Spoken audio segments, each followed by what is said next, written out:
Last class में आप लोगों को ऑर्स्टेड के प्रयोग के बारे में बताया गया था, जिससे इस बात की पुष्टि होती है कि जब किसी चालक में धारा प्रवाहित होती है तो उसके चारों तरफ एक चुंबकीय क्षेत्र स्थापित हो जाता है। जैसे मान लेते हैं अगर ये एक चालक है, अगर इसमें धारा प्रवाहित की जाए, ठीक है, जैसे किसी बैटरी से अगर इसको हम जोड़ देते हैं तो इसके चारों तरफ एक मैग्नेटिक फील्ड प्रोड्यूस हो जाता है, एक चुंबकीय क्षेत्र उत्पन्न हो जाता है। ठीक है, इसके चारों तरफ एक चुंबकीय क्षेत्र उत्पन्न हो जाता है। ठीक है, लास्ट क्लास में इस बात पर डिस्कस किया था हमने कि जब किसी चालक में धारा प्रवाहित की जाती है तो उसके चारों तरफ एक चुंबकीय क्षेत्र उत्पन्न हो जाता है। अब ये उत्पन्न होने वाला चुंबकीय क्षेत्र कितना होगा, इसका जो अध्ययन है, इसकी जो गणना है वो हम बायो-सेवर्ट नियम से करते हैं। ठीक है, मतलब इसका जो प्रायोगिक अध्ययन है कि जैसे ऑर्स्टेड ने बताया कि एक धारावाही चालक, यानी कि जब किसी चालक में धारा प्रवाहित की जाती है, अर्थात जब कहीं पे भी आवेश गति की अवस्था में होता है, दो बातें बताई थी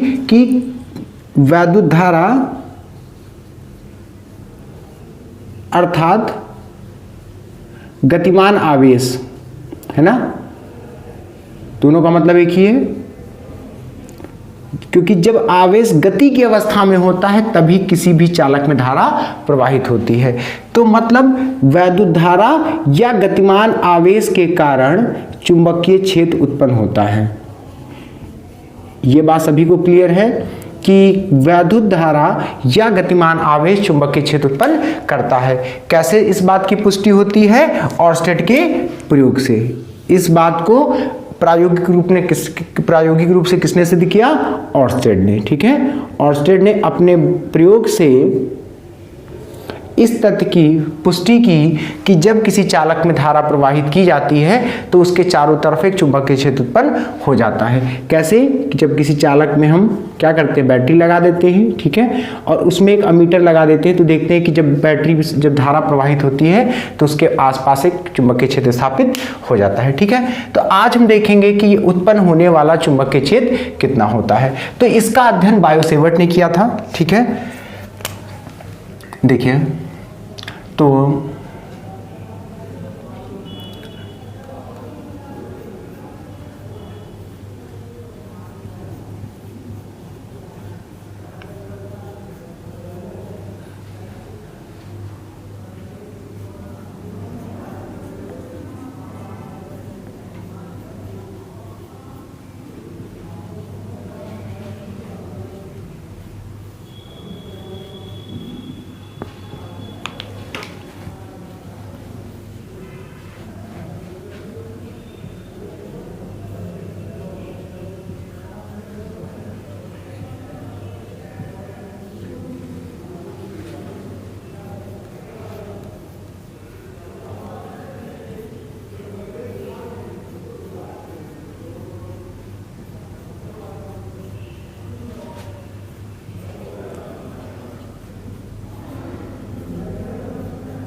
क्या था बायो-सेवर्ट का प्रयोग, समझ लेते हैं।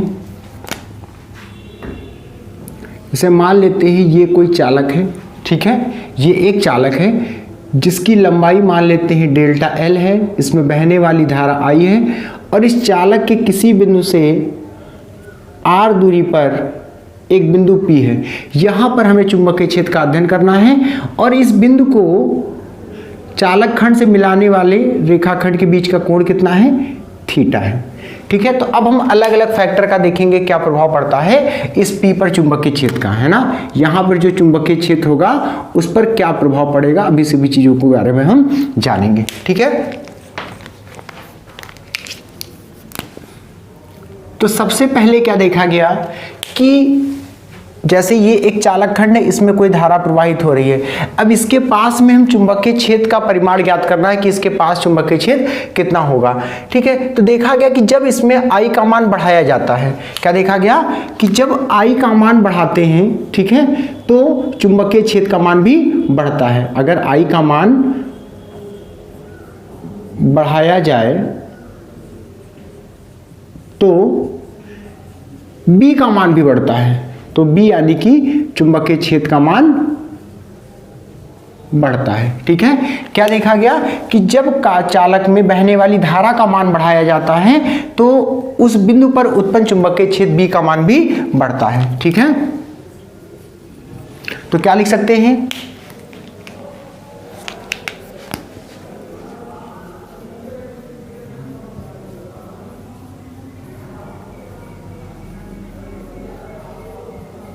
धारावाही चालक के कारण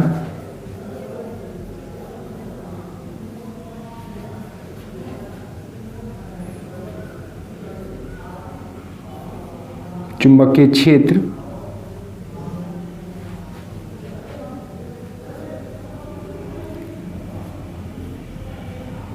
उसमें बहने वाली धारा के अनुक्रमानुपाती होता है या समानुपाती होता है, कह सकते हैं।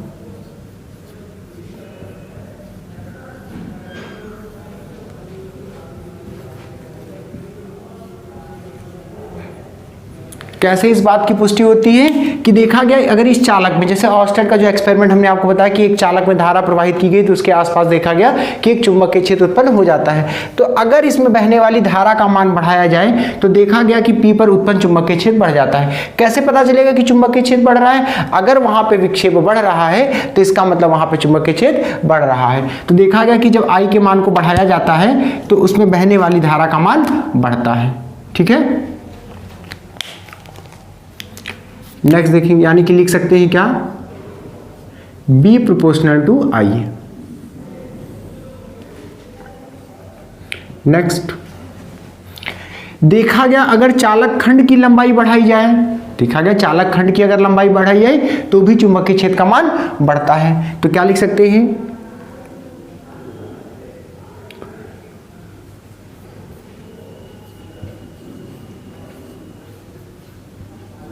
चालक खंड की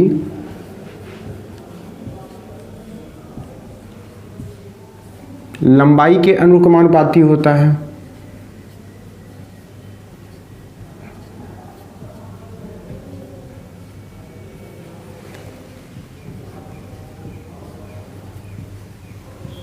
इसका मतलब B proportional to delta L है ना। यहाँ पे हमने लंबाई कितनी ली है चालक खंड की, L, डेल्टा L है ना। ये मान लेते हैं डेल्टा L लंबाई का चालक है जिसमें I धारा प्रवाहित हो रही है, इससे R दूरी पे चुंबकीय क्षेत्र क्या है, B है। तो हम क्या देखते हैं कि जब धारा बढ़ाई जाती है तो चुंबकीय क्षेत्र का मान बढ़ता है, यानी कि B क्या होगा, I के अनुक्रमानुपाती होगा, यानी कि चुंबकीय क्षेत्र चालक में बहने वाली धारा के अनुक्रमानुपाती होता है। फिर देखते क्या है कि लंबाई बढ़ाने पर भी चुंबकीय क्षेत्र का मान बढ़ता है, यानी कि चुंबकीय क्षेत्र चालक खंड की लंबाई के अनुक्रमानुपाती होता है। तो चुंबकीय क्षेत्र भी अनुक्रमानुपाती है किसके, चालक खंड की लंबाई अर्थात डेल्टा L। ठीक है, नेक्स्ट देखा गया कि अगर चालक खंड और चालक खंड को बिंदु से मिलाने वाली रेखा के बीच कोण थीटा हो तो उसके बीच की अगर ज्या का मान, भाई कोण बढ़ता है तो इसका मतलब है अगर थीटा बढ़ाया जाएगा तो साइन थीटा का मान भी बढ़ेगा। ठीक है, ये सब लास्ट क्लास का है। ठीक है, तो थीटा का मान अगर बढ़ाया जाएगा तो साइन थीटा का भी मान बढ़ेगा, और साइन थीटा का मान बढ़ेगा तो देखा गया कि चुंबकीय क्षेत्र का मान भी बढ़ता है। तो लिख सकते हैं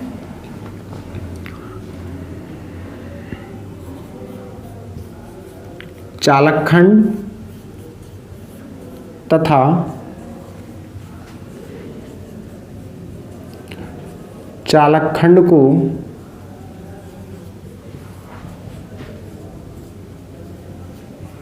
को बिंदु से मिलाने वाले रेखाखंड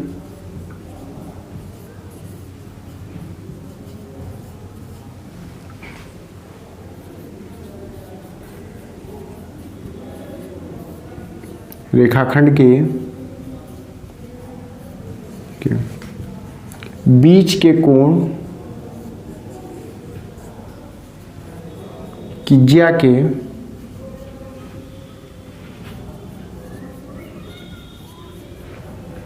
समानुपाती होता है।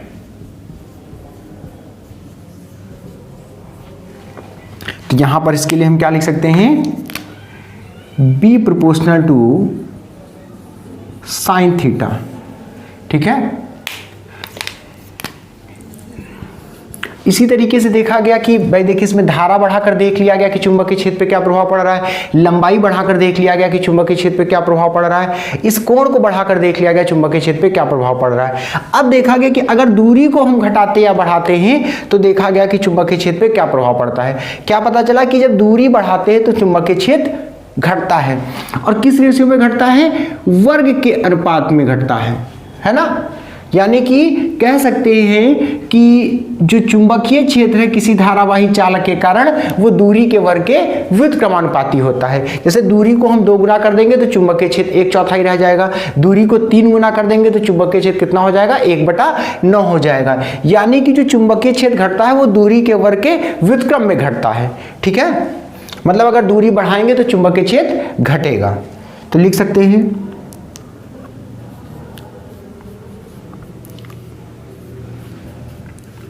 चालक खंड से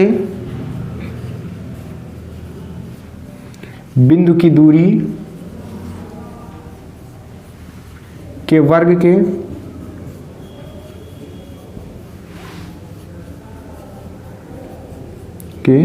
व्युत्क्रमानुपाती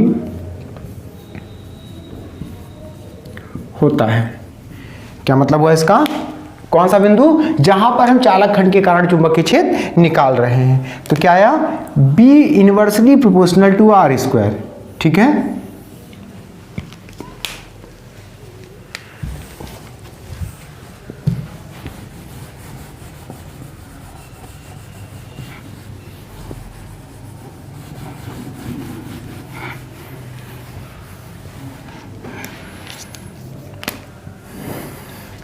क्या देखा गया, बायोसेवर्ट ने बताया कि किसी धारावाही चालक के कारण किसी बिंदु पर चुंबकीय क्षेत्र किस किस बात पर निर्भर करता है। देखा गया कि जब चालक खंड में बहने वाली धारा का मान बढ़ाया जाता है तो उस बिंदु पर चुंबकीय क्षेत्र का मान बढ़ता है। मतलब I का मान बढ़ाने पर इस बिंदु पर चुंबकीय क्षेत्र का मान बढ़ता है। तो हम ये कह सकते हैं किसी धारावाही चालक के कारण किसी बिंदु पर चुंबकीय क्षेत्र बहने वाली धारा के अनुक्रमानुपाती होता है। और क्या देखा गया कि अगर चालक खंड की लंबाई बढ़ाई जाए, है ना, अगर चालक खंड की लंबाई यानी कि डेल्टा L बढ़ाया जाए तो देखा गया कि चुंबकीय क्षेत्र का मान लंबाई बढ़ाने पे भी बढ़ता है।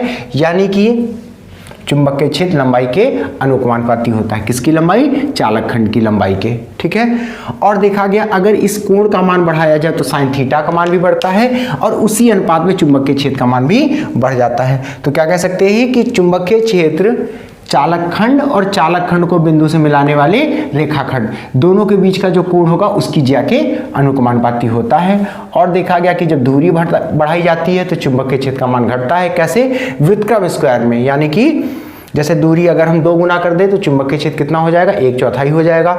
अगर दूरी 3 गुना कर दे तो चुंबकीय क्षेत्र कितना हो जाएगा, 1/3 के स्क्वायर के अनुपात में हो जाएगा, यानी कि 1/9 हो जाएगा। ठीक है, तो अतः अब लिखा जा सकता है, उन सभी को अगर हम मिला दें तो कितना लिखा जा सकता है, B proportional to I delta L sine theta upon R square. ठीक है, यही क्या है, बायोसेवर्ट नियम है। ठीक है, अब बराबर का अगर चिन्ह लगा देते हैं तो एक नियतांक हो जाता है। ठीक है, I delta L sine theta upon R square. ठीक है, अब इसकी वैल्यू क्या होती है, वायु या निर्वात के लिए के का मान होता है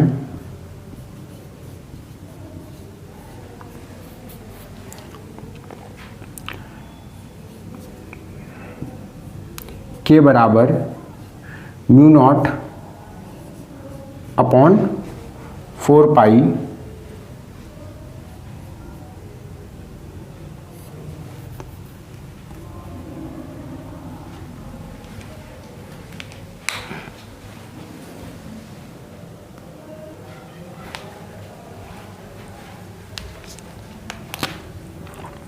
न्यूटन प्रति एम्पियर स्क्वायर। ठीक है, तो यहाँ से B का मान हम लिख सकते हैं कितना, μ0 upon 4 pi I delta L sine theta upon R square. ठीक है,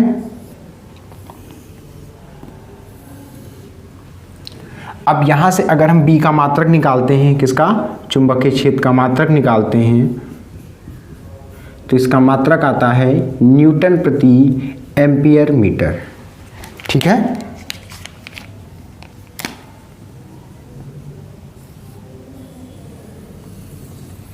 एक बार फिर से समझ लेते हैं। ठीक है, क्या है, क्या निकालना हमें, धारावाही चालक के कारण किसी बिंदु पर चुंबकीय क्षेत्र। जैसा कि लास्ट क्लास में हमने पढ़ा कि जब किसी चालक में धारा प्रवाहित की जाती है तो उसके चारों तरफ एक चुंबकीय क्षेत्र उत्पन्न हो जाता है। अब ये चुंबकीय क्षेत्र कितना होगा, इसके बारे में किसने बताया, बायो-सेवर्ट ने बताया। यानी कि किसी चालक के खंड के कारण किसी स्थान पर, किसी बिंदु पर चुंबकीय क्षेत्र जिन जिन तथ्यों पर निर्भर करता है उनके बारे में किसने बताया, बायो-सेवर्ट ने बताया। तो क्या देखा गया प्रयोग में कि जब किसी चालक में धारा प्रवाहित करते हैं तो उसके कारण किसी बिंदु पर चुंबकीय क्षेत्र का मान बढ़ता है। तो सिंपली हम कह सकते हैं कि चुंबकीय क्षेत्र धारा के अनुकमानुपाती होता है। और देखा गया कि जब चालक खंड की लंबाई बढ़ाई जाती है तो भी चुंबकीय क्षेत्र का मान बढ़ता है। यानी कि चुंबकीय क्षेत्र चालक खंड की लंबाई के अनुकमानुपाती होता है। फिर चालक खंड और चालक खंड को बिंदु से मिलाने वाली रेखा के बीच का जो कोण है उसकी अगर साइन बढ़ती, यानी कि साइन थीटा बढ़ता है तो भी चुंबकीय क्षेत्र का मान बढ़ता है। और देखा गया कि दूरी बढ़ाने पर चुंबकीय क्षेत्र का मान घटता है और वर्ग के अनुपात में घटता है। इसीलिए चालक खंड से बिंदु की दूरी के वर्ग के व्युत्क्रमानुपाती होता है चुंबकीय क्षेत्र। ठीक है, B प्रोपोर्शनल टू 1/r²। ठीक है, तो यहाँ पे सभी को मिला के लिख सकते हैं B proportional to I delta L sine theta upon r²। इस इक्वल का साइन लगाएंगे, कांस्टेंट इंट्रोड्यूस हो जाएगा। इस कांस्टेंट की वैल्यू कितनी होती है, μ0/4π। अगर माध्यम कैसा है, वायु या निर्वात है, तो B का ये फॉर्मूला हम लिख सकते हैं। तो यहाँ से B का मात्रक कितना आ जाएगा, न्यूटन प्रति एम्पियर मीटर। ठीक है, ये एक एक्सपेरिमेंटल वैल्यू। ठीक है, आगे जब और स्टडी आप करेंगे तब इसके बारे में समझ पढ़ेंगे आप। ठीक है, नोट कर लीजिए।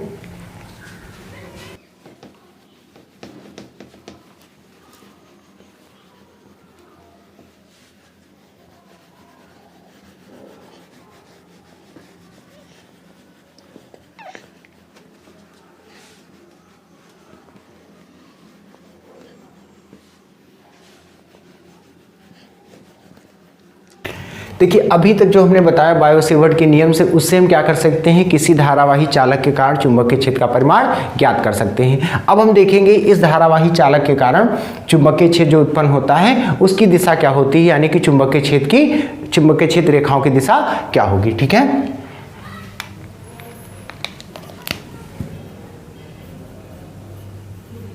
चुंबकीय क्षेत्र या कह सकते हैं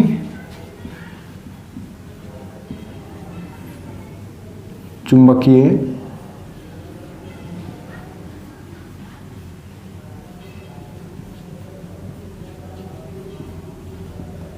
क्षेत्र रेखाओं की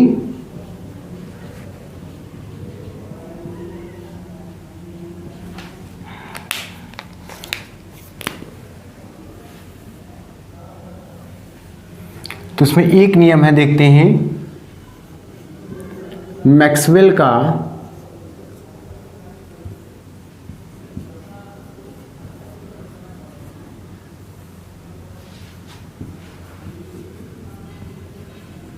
दक्षिणावर्ती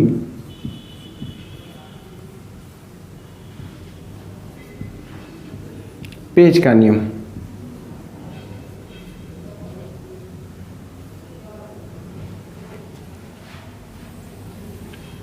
क्या है मैक्सवेल का दक्षिणावर्ती पेज का नियम, तो समझ लेते हैं। इसे मान लेते हैं ये कोई पेज है,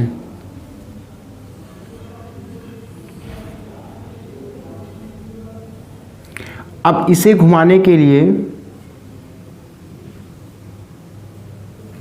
किसी पेचकस का प्रयोग किया जाता है।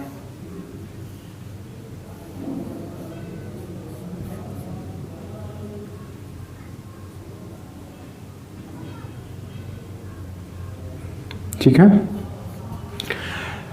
अब अगर इसको दाएं हाथ में पकड़ के, है ना, इस तरीके से घुमाया जाए कि इस तरीके से घुमाएं कि जो पेज के बढ़ने की दिशा हो, पेज के बढ़ने की दिशा हो वो धारा की दिशा में हो। तो जिस दिशा में हम पेचकस को घुमाते हैं, अंगूठा जिस दिशा में घूमता है वो किसकी दिशा को प्रदर्शित करता है? चुंबकीय क्षेत्र रेखाओं की दिशा को प्रदर्शित करता है। समझ सकते हैं कि अगर किसी पेज को, है ना, दाएं हाथ से हम क्या करें, इस प्रकार पेचकस को घुमाएं कि जो पेज के बढ़ने की दिशा है वो धारा के बढ़ने की दिशा में हो, है ना, जो पेज के बढ़ने की दिशा हो वो धारा के बढ़ने की दिशा में हो। तो जिस दिशा में हम क्या करते हैं, पेचकस घुमाते हैं, वो दिशा किसकी होती है? चुंबकीय क्षेत्र रेखाओं की दिशा होती है। इस तरीके से, ठीक है। तो लिख सकते हैं कि यदि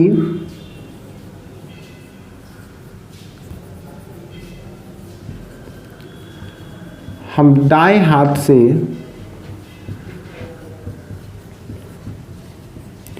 पेचकस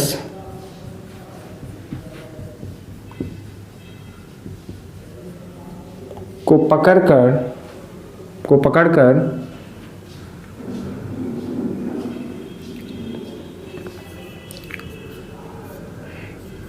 इस प्रकार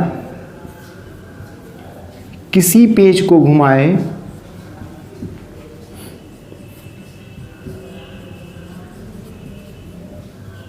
कि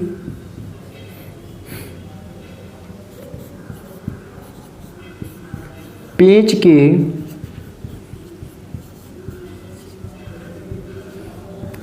आगे बढ़ने की दिशा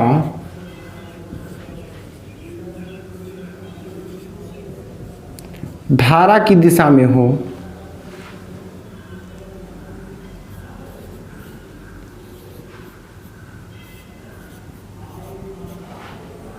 तो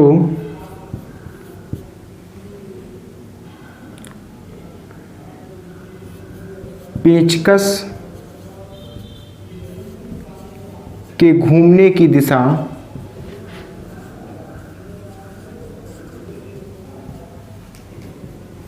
चुंबकीय क्षेत्र रेखाओं की दिशा को व्यक्त करती है।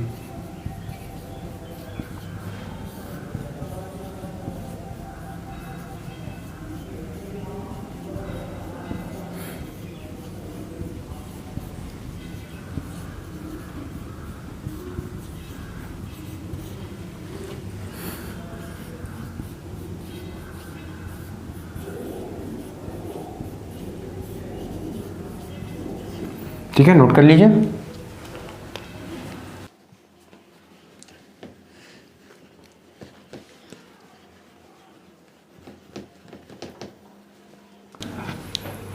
नेक्स्ट एक और सेकंड देख लीजिए। एक और नियम है जिसकी सहायता से हम चुंबकीय क्षेत्र रेखाओं की दिशा या चुंबकीय क्षेत्र की दिशा निकाल सकते हैं। ठीक है, दाएं हाथ का नियम।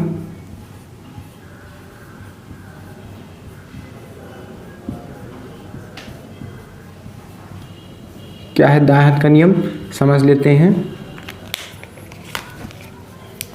जैसे मान लेते हैं ये एक धारावाही चालक है जिसमें ये धारा आई है। अब अगर इसे हाथ में इस तरीके से पकड़ा जाए, है ना, किसी धारावाही चालक को हाथ में इस तरीके से पकड़े कि अंगूठा धारा की दिशा में हो, तो उस तार को पकड़ने के लिए उंगलियां जिस दिशा में हम घुमाते हैं वो किसको प्रदर्शित करती हैं? वो चुंबकीय क्षेत्र रेखाओं की दिशा को प्रदर्शित करती है। देख लीजिए, जैसे ये है तार, हमने अंगूठा क्या रखा है? धारा की दिशा में। इसको इस तरीके से पकड़ेंगे हम,